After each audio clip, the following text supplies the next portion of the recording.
और बहुत महान व्यक्ति हुए इस देश में जिनको बहुत पीड़ा होती थी इन कत्लखानों के चलने से। उनका नाम था स्वामी दयानंद सरस्वती, जिन्होंने आर्य समाज की स्थापना की। उन्होंने तो अपने जीते जी एक फौज तैयार कर दिया गोरक्षा के लिए। स्वामी दयानंद सरस्वती ने एक संगठन बना दिया जिसका नाम आर्य समाज, आज तक जीवित है। 125 वर्ष पुराना संगठन है, कांग्रेस से भी पुराना संगठन। कांग्रेस जो राजनीतिक दल है ना, उससे पहले का ये आर्य समाज है। इसका एक ही काम था, गोरक्षा करना। और इस आर्य समाजी संगठन ने पूरे देश के नौजवानों को ऐसा चार्ज कर दिया था कि भारत के 7,32,000 गांवों में हर जगह गोरक्षा समिति बन गई थी। 1870 से यह शुरू हुआ और 1894 में आकर यह आंदोलन अपने सबसे उच्चतम शिखर पर था। और 94 में जब यह आंदोलन उच्चतम शिखर पर था तो भारत के हिंदू, मुसलमान, सिख, ईसाई, जैन, पारसी, बौद्ध सब मिलकर गोरक्षा में लगे हुए थे। और अंग्रेजों के सामने एक प्रश्न खड़ा कर दिया था कि एक भी गाय कटेगी तो अंग्रेजों की खैर नहीं। तो अंग्रेज घबरा गए थे। इसी घबराहट में रानी ने चिट्ठी लिखी थी 1894 में। उसने एक चिट्ठी लिखा था 1894 में। अंग्रेजों का एक अधिकारी हिंदुस्तान में था, उसका नाम था लैंसडाउन, गवर्नर था इस देश में। उसको एक चिट्ठी लिखा। विक्टोरिया ने चिट्ठी लिखा कि देखो, हम भारत में जितने कत्लखाने चलाते हैं उनमें सबसे ज्यादा गाय कटती है। यह भारत के हिंदुओं को पसंद नहीं है क्योंकि ये उनकी अधिष्ठात्री है, माने हम उसको पूजनीय मानते हैं, मातृ समान मानते हैं। हिंदुओं को पसंद नहीं है और वास्तव में मुसलमान भी नहीं पसंद करते गाय को मारना और उसको खाना। गाय तो हमारे लिए काटी जाती है, माने अंग्रेजों के लिए काटी जाती है।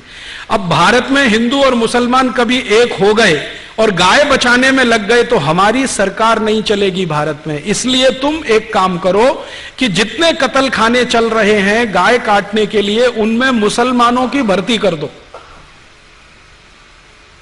और हिंदुओं को बताओ कि गाय देखो मुसलमान काट रहे हैं।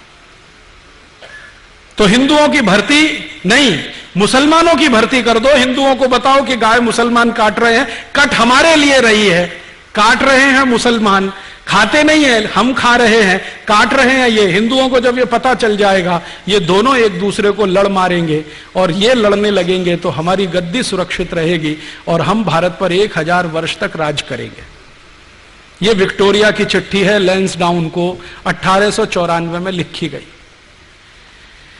इस चिट्ठी से पढ़कर मेरे समझ में आ गया कि पॉलिटिक्स क्या है इस देश में।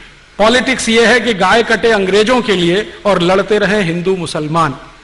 हम एक दूसरे को गाली देते रहें, एक दूसरे की टांग खिंचाई करते रहें और अंग्रेज मजा करते रहें।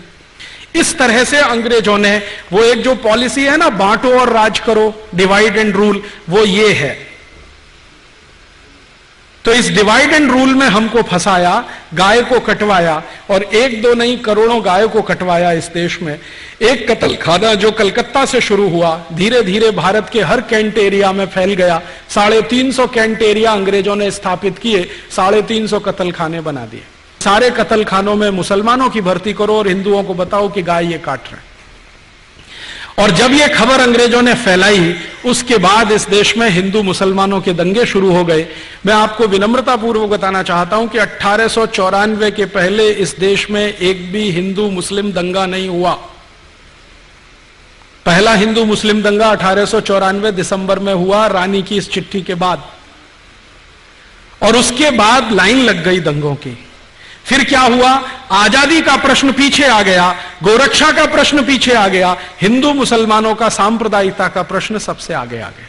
और अंग्रेजों ने लगभग 60-70 साल तक इसी आग को जलाकर रखा और इसमें समय समय पर घी डालते रहे। वो कभी भी ये दोनों एक ना हो जाएं, इसके लिए पूरी ताकत लगाकर अपने एजेंटों को उन्होंने भारत की बहुत सारी संस्थाओं में घुसा के बिठा दिया कि ये समाज एक ना हो जाए।